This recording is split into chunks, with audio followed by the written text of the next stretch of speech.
నేను ఈరోజు కాజు మలాయ్ పూరి లడ్డు చేశానండి. ఇవి చూడండి ఎంత మెత్తగా ఉన్నాయి, నోట్లో వేసుకుంటే కరిగిపోతాయి. వీటిని ఎలా తయారు చేయాలో నేను చూపించబోతున్నాను. హాయ్ అండి, welcome back to my channel.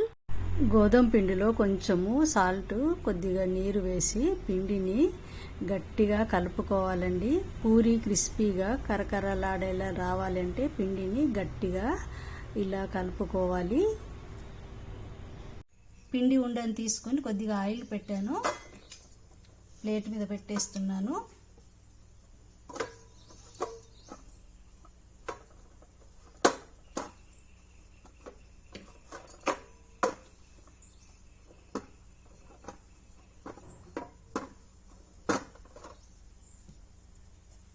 Stove flame సిమ్లో పెట్టి పూరీని వేస్తున్నాను. పూరీని స్టవ్ ఫ్లేమ్ సిమ్లో పెట్టి మాత్రమే ఇలా ఫ్రై చేయాలి. పూరీ ఇలా క్రిస్పీగా కాల్చుకోవాలండి. నెమ్మదిగా స్టవ్ ఫ్లేమ్ సిమ్లో పెట్టి నేను కాల్చాను కదా, అలా క్రిస్పీగా ఉండాలి, ఇట్లా కరకరలాడుతూ. ఇలా గ్రైండ్ చేసుకున్నాను. ఇప్పుడు 1 కప్పు మిల్క్ పౌడర్ వేస్తున్నాను.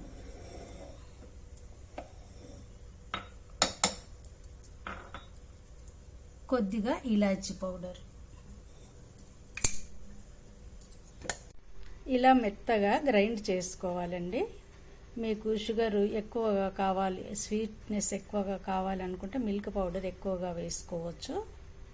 స్టవ్ వెలిగించి కడాయి పెట్టి కొంచెం నెయ్యి వేసాను. ఇప్పుడు కాజు పీసెస్ వేస్తున్నాను. ఇవి వేగిపోయాయండి, తీసేస్తున్నాను. 1/2 కప్ మిల్క్ తీసుకున్నానండి. నేతి పాత్రలోనే పోసేస్తున్నాను.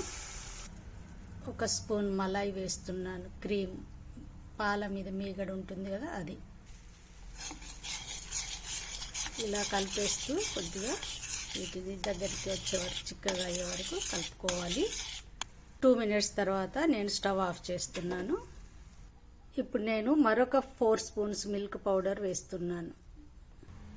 మిల్క్ పౌడర్ వేసి దీన్ని కలిపేసేయాలి. మీరు మిల్క్ పౌడర్కి బదులుగా కోవా ఉంటే కోవాతో కూడా చేసుకోవచ్చండి. అప్పుడు మిల్క్ పౌడర్ వేయాల్సిన పని లేదు. షుగర్ పౌడర్ వేసి పూరీలో షుగర్ పౌడర్ వేసి గ్రైండ్ చేసుకోవచ్చు. లేదంటే షుగరు, పూరి రెండు ఒకేసారి గ్రైండ్ చేసి ఇలా చేసుకోవచ్చు. ఇక మీగడ కూడా వేయాల్సిన పని ఉండదు అప్పుడు.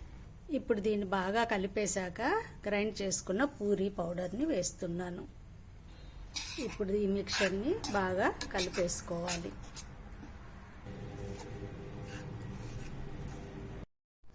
ఇలా కలిపేసుకున్న పిండిని చేతిలో తీసుకుని ఇలాగా ఒక కాజు గింజని ఇలా పెట్టేసి ప్రెస్ చేయాలి, లడ్డు చేసుకోవాలి.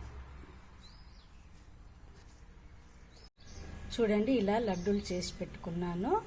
శ్రావణ మాసం రాబోతుంది కదండి, దేవుడికి ఒకసారి ఇలా ఈ నైవేద్యం చేసి పెట్టండి.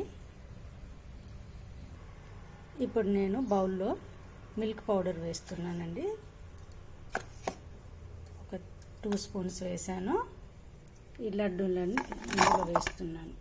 ఇప్పుడు వీటిపై ఇలా కొంచెం చల్లుకోవాలి.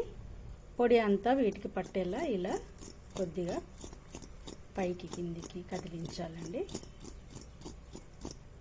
మీరు లడ్డు చేసేటప్పుడు ఒకవేళ పొడి పొడిగా అనిపిస్తే కొంచెం పాలను చేతిలో వేసుకొని తడి చేసుకొని చేసుకోవచ్చండి. ఇప్పుడు లడ్డు రెడీ అయిపోయిందండి. Thank you for watching. Please like, share and subscribe.